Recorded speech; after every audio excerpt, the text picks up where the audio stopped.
Zádušník. Táto nenápadná bylinka, ktorá ešte v tomto období aspoň tu u nás kvitne, tak má obrovský význam pri riešení problémov s dýchacími cestami. Dokáže odstrániť hlieny, porozpúšťať hlieny z dýchacích ciest, takže je výborná na použitie pri akomkoľvek prechladnutí a pokiaľ máte nejaký dráždivý kašel a ste zahlienení. Ale nielen na dýchacie cesty je úžasná, veľmi dobre pomáha pri detoxikácii tráviaceho a vylučovacieho traktu.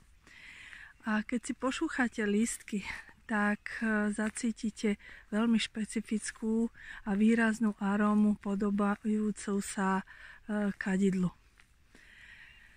Zádušník, možno jeho názov tak už predpovedá, že sa používal pri záduchu, pri silnom dráždivom kašli. Ale má aj obrovský duchovný rozmer.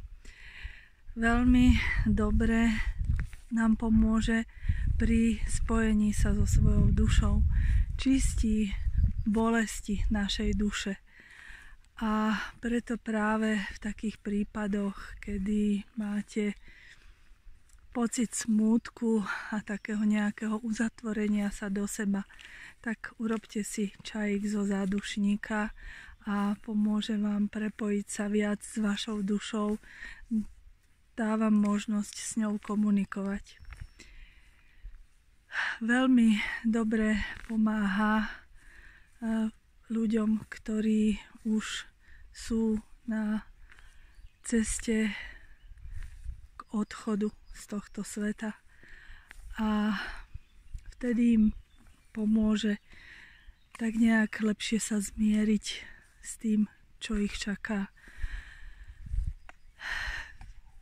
Môžete zádušník naozaj mať tak nejak nasušený v miestnosti pri sebe a vraj odháňa zblúdilé duše.